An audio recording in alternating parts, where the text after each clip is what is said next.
Hello दोस्तों, welcome to the UPSC तक। दोस्तों, मैं आप लोगों के लिए आज एक नया इनिशिएटिव लेके आया हूँ। आपको देखो, ये वीडियो दिख रही होगी। ऐसी वीडियो में जो ज़्यादा मुझे नीड लग रही है, मैं हर टॉपिक के लिए आपके लिए मैं लगा दूँगा। अगर आपको ऐसे हर टॉपिक के लिए लगानी है तो मुझे बता देना, या कोई स्पेसिफिक टॉपिक और के लिए आपको बनानी है तो मुझे बता देना, जो आपको समझ में ना आए। तो दोस्तों, आज डेट है 27 जून, और अभी बज चुके हैं मेरी तरफ से तो 4 AM। तो आपको वीडियो मिल जाएगी ये 5 AM पे।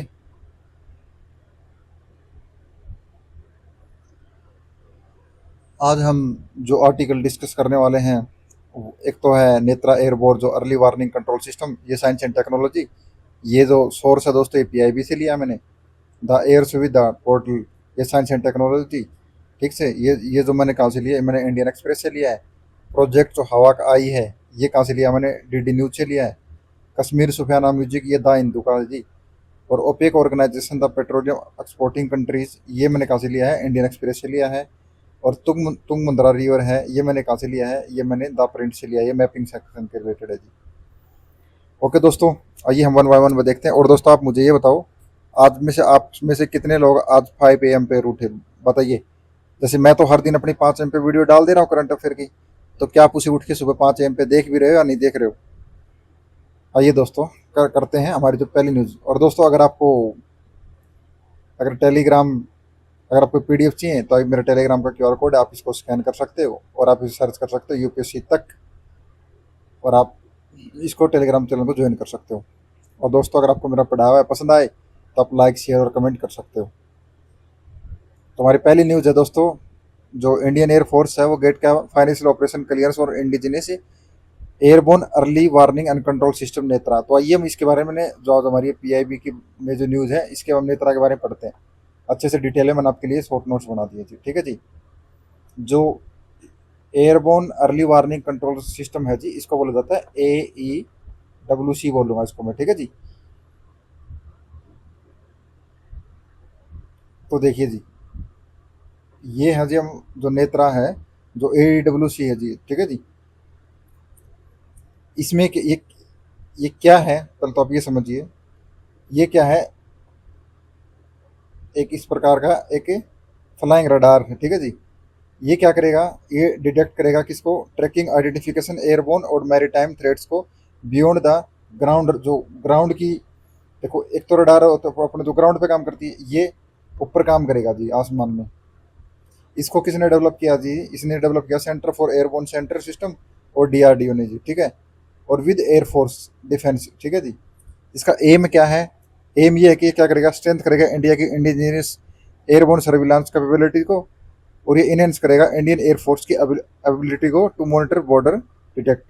दोस्तों, साउंड के लिए सॉरी, क्योंकि अर्ली मॉर्निंग है, जस्ट अभी मैं उठाई हूँ 20-30 मिनट पहले ही, तो थोड़ा सा साउंड थोड़ा जैसे ही आएगा, बट मैं कोशिश करूँगा और अच्छा मैं कर सकूँ। इसके की फीचर क्या होंगे, जो ERZ 145 जो एयर फ्रेम है, ये क्या है, इसमें 2 इंजन होंगे। इंजन कौन सा होगा, ERZ 145। ये क्या करेगा, इसको अपग्रेड कर दिया किसके साथ में, इलेक्ट्रिकल कूलिंग और एरोडायनेमिक के साथ में। इसमें एक AES से रडार होगी।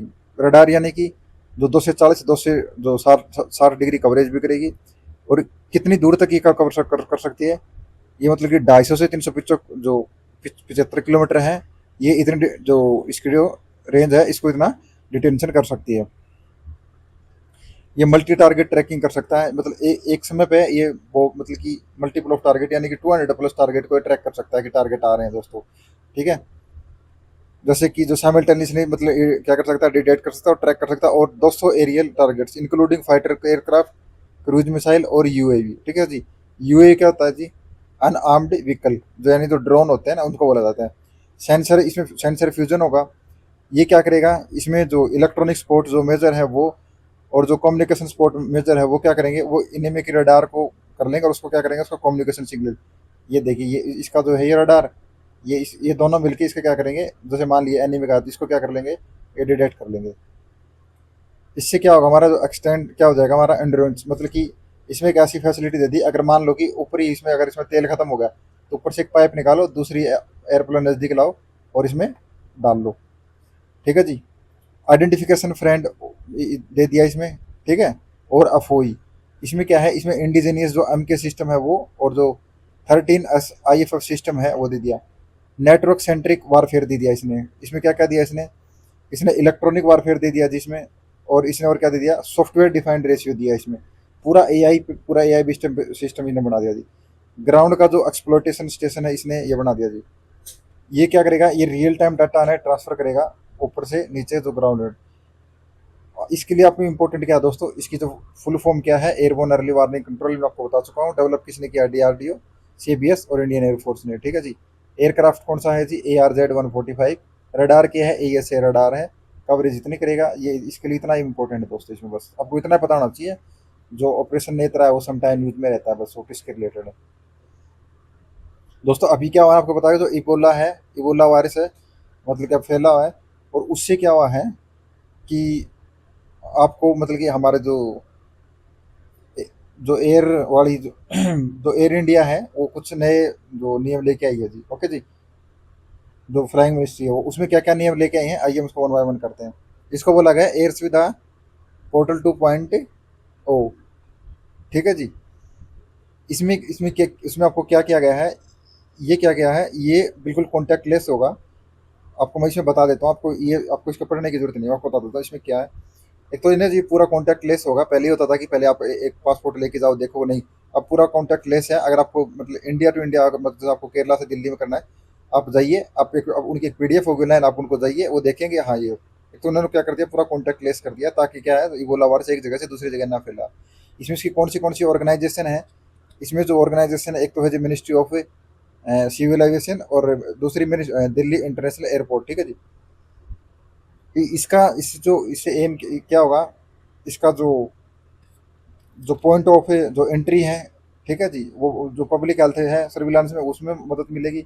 ये आइडेंटिफाई करेंगे, हम ट्रैक कर पाएंगे, आइसोलेट कर पाएंगे, ठीक है। अगर कोई इबोला वायरस से के जोन से अगर कोई इफेक्टेड पर्सन आता है, ठीक है, हम क्या करेंगे, रिप्लेस कर दिया हमने जो legacy paper screening for a, ठीक है जी, फास्ट सीमलेस और एयरपोर्ट अराइवल स्पेशल। अब उसकी की फीचर क्या है, आपको ना एक मैंडेटरी कर दिया है कि सेल्फ डिक्लेरेशन। सेल्फ डिक्लेरेशन कैसे होता है, जैसे माई सेल्फ, जैसे UPSC तक, ठीक है जी, ये मेरा RO यानी रेजिडेंट ऑफ एरिया में, और मेरा साइन, ये सेल्फ डिक्लेरेशन ये होता है। उसके बाद में आपको क्या है, 24 घंटे पहले आपको ना आपको बताना पड़ेगा, आपको क्या बुखार हुआ था या कुछ नहीं होता, आपको पूरा वो मेडिकल का देना पड़ेगा, ठीक है जी। आपको इसमें क्या होगा, कॉन्टैक्ट लेस QR कोड, एक PDF वैलिडेशन होगा, ठीक है, उसके थ्रू आपका एंट्री होगी उसमें। अब इंटीग्रेटेड मल्टी एजेंसी करेंगे, इसमें कौन सी हो जाए, एयरपोर्ट आ जाएगी जिसमें, ठीक है, bureau of investigation, state surveillance जो ऑफिसर हैं वो आ जाएंगे, इंटीग्रेटेड डिजीज सर्विलांस IDSP आ जाएगा। ओके दोस्तों, आपको बस ये पता होना चाहिए जो एयर सुविधा है ये कैसे चला गया है, ये इस बात को। जो कश्मीर का एक सुफियाना म्यूजिक है, उसने वही बोला है कि हमको भी जो यूनेस्को जो वर्ल्ड हेरिटेज में है, इसको हमें भी वो क्या जाए, उन्होंने रिक्वेस्ट की सेंट्रल गवर्नमेंट से। तो इसके रिलेटेड हम पढ़ लेते हैं क्या है ये जम्मू कश्मीर का चीफ मिनिस्टर ने फॉरवर्ड किया है कि इसको लिस्ट को उसकी में लिस्ट में ऐड किया जाए। ये सुफियाना म्यूजिक क्या है, इसको सुफियाना मुस्की बोला जाता है। ये जम्मू कश्मीर वाले एरिया में से जो स्पेसिफिकली क्या है, ये एक्सक्लूसिवली मतलब कश्मीर में, ये ओनली ओनली यानी कि कश्मीर में और कहीं पर भी नहीं है ये, ठीक है जी। और ये क्या, इसके इसके कुछ घराना, इसके जो कुछ घराना है, जैसे ट्रेडिशनल म्यूजिक है जी, जैसे कि बुद्धगाम, श्रीनगर और अनंतनाग, ये इसके कुछ घराना है, ये इंपॉर्टेंट हो जाते हैं। घराना पूछ लेते हैं कौन से घराना से बिलोंग करते हैं। इसकी हिस्ट्री क्या है दोस्तों, 14th और 15th सेंचुरी थी, ठीक है, उसमें इसको प्रैक्टिस किया जाता था कश्मीर के अंदर। फिर जो सिविलाइजेशन जो सिंथेसिस हुई, मर्ज हुआ क्या, इंडिजिनियस जो अपनी जो इंडिजिनियस प्रैक्टिस थी, हमारी खुद की प्रैक्टिस यानी जो, ठीक है, इन्होंने क्या किया, सिंथेसिस इन्होंने जो इंडिया की जो प्रैक्टिस थी वो, और जो पर्शिया की जो उसको एक साथ हो गए, एक इस्लामिक एक नया वो निकल के आया इसमें जी, ठीक है। इसमें सेंट्रल जो एशियन है उसका भी इसमें इनका क्या है, इन्फ्लुएंस या इन्फ्लुएंस देखा जाता है जी। जैसे कि म्यूजिशियन जैसे फ्रॉम ईरान, ठीक है, बुखारा, जैसे Samarkand introduced new structural idea that spread Kashmiri unique classical music. अब इसमें क्या क्या यूज़ होता है, अब ये देख लीजिए। इसका सबसे पहले इसमें चोर और मल्टी जो इंस्ट्रूमेंट हैं ये होते हैं, जैसे कि ये देखो, ये लोग बैठ के हैं, इसको आप इमेज से समझो, एक बजा रहा है, एक सितार गिटार, एक ऐसे कर रहा है और एक ऐसे कर रहा है। स्ट्रक्चर इसमें सीक्वेंस होता है, ऐसा नहीं कि आप कुछ भी बोल देते हो कि टी डी डी, ऐसा नहीं है। एक सीक्वेंस के साथ इसमें चीज़ चलती हैं, ठीक है। इसमें एक सिस्टम होता है, 20 से 50 में कम सिस्टम होता है। ये क्या होता है, ये राग की तरह होता है। राग जैसे कि सा री गा मा पा दी ना सा, जैसे हमारा राग होता है। तो इसकी इसी प्रकार इसको क्या बोलते हैं, इसमें मकम सिस्टम होता है जी, मकम होता है, ठीक है जी। मतलब लगभग 50 मकम इसमें एग्जिस्टेड करते हैं जी। रिदम प्रोग्रेशन जैसे कि पहले क्या होगा, लॉन्ग ताल होगा, फिर मीडियम ताल होगा, फिर शॉर्ट ताल होगा। पहले जैसे कि जैसे आपको समझाता हूँ, जैसे कि पहले बोलेंगे मतलब कि जैसे ऐसे बोलेंगे सा, फिर मीडियम में री, फिर शॉर्ट में गा, ऐसे ऐसे इसको स्पेशलाइज जो एक्वेस्टिक है, जैसे कि इसमें क्या बोला, ये नी है, ये हारमोनियम है, रबाब है, ये तबला है, ये सितार इसमें यूज होते हैं। इसमें जो हैंडेड जो स्ट्रिंग संतूर है ये यूज होता है, जिसमें जैसे तार तार लगे होता है ना, इसको ऐसे बजाया जाता है। और इसका ओरल ट्रांसमिशन होता है, ये ऐसा ये नहीं कि आप कोई भी म्यूजिक नहीं, मतलब मुंह के द्वारा इसको मतलब बोला जाता है जी, ठीक है जी।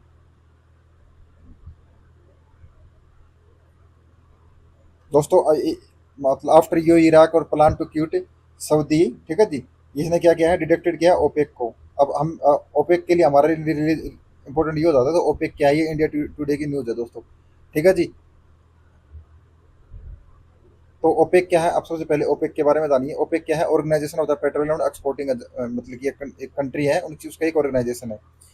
ये कैसे बना और इसका क्या क्या रोल है, ये पहली बार क्या थी, बगदाद की कॉन्फ्रेंस हुई थी 96 में, ठीक है। उसमें कौन कौन थे, Iran, Iraq, Kuwait, Saudi Arabia, ठीक है जी, और वेनेजुएला।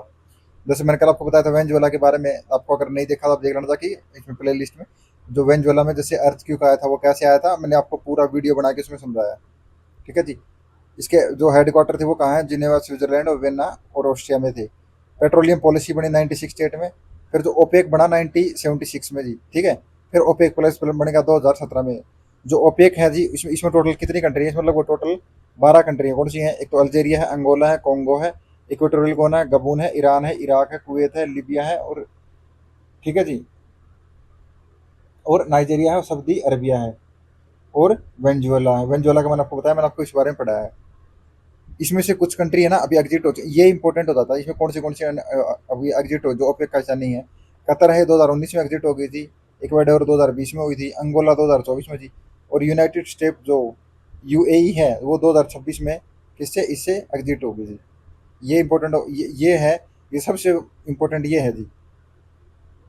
जो की फंक्शन क्या क्या है, ये क्या कर सकता है, ये कितना प्रोडक्शन होगा, कोटा को ये अलोकेट करता है कि कौन सी कंट्री कितना प्रोडक्ट करेगी, कितना एक्सपोर्ट करेगी, पूरा है ये डिसाइड करते हैं। ये क्या करते हैं, ये मतलब प्राइस है तेल का कितना कम होगा, ज़्यादा होगा, ये सब ये जो ओपेक है ये डिसाइड करता है। ये करेगा, ये सप्लाई का रिडक्शन करेगा, ठीक है जी। ये इन्फोर्स कर सप्लाई रिडक्शन कर सकता है ये।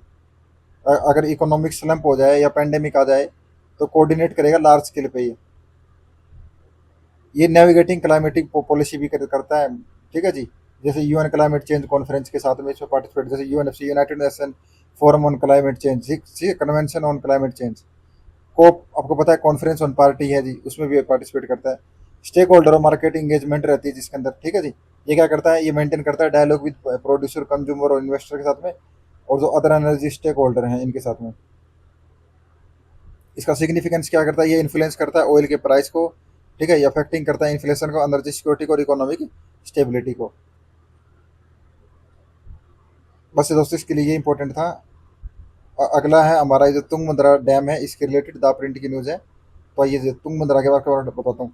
जो तुंगभद्रा रिवर है, ये कौन से स्टेट में है और ये कहाँ से ओरिजिन होती है, ये कर्नाटका में है जी, ठीक है जी। तेलंगाना के एक पार्ट से जाती है, ऊपर वाले पार्ट से, ये देखो नॉर्थ वाले से, ठीक है जी। फिर ये आती है, फिर ये आंध्र प्रदेश में भी है जी, ये ऐसे लगेगा, ठीक है जी। और ये आके कृष्णा रिवर में आके मर्ज हो जाती है। जो तुंगभद्रा रिवर है वो कैसे बनती है, इसकी दो रिवर है, एक तो तुंगा है और एक भाद्रा है, ठीक है जी। जो तुंगा रिवर है ये इसका जो ओरिजिन है वो कहाँ है, इसका वर्रा में, ठीक है जी, कर्नाटका में। और जो जो भद्रा रिवर है इसका ओरिजिन कहाँ है, कुदेरमुख में, इसमें का कर्नाटका में। ये दो नदी आती हैं यहाँ, ठीक है जी, और दोनों नदी मिलकर आके क्या बन जाती है, ये नदी क्या बन गई है, तुंगभद्रा। और तुंगभद्रा की नदी किसमें मिल जाती है, ये मिल जाती है किसमें, कृष्णा रिवर में, ठीक है जी। ये मैं आपके लिए देखो, ये मैं यहाँ पर एक वीडियो भी लगा दिया, वीडियो भी देख सकते हो। अब इसके रिलेटेड मैंने आपको बता दिया, ये जोग्राफिकल इसका ओरिजिन बता दिया। इसका कुछ कॉन्फ्लुएंस है, ये इसके जो जो ये दोनों जो मिलती हैं, कहाँ मिलती हैं, कुड़ी में मिलती हैं जी, कुड़ी एक पॉइंट है जी।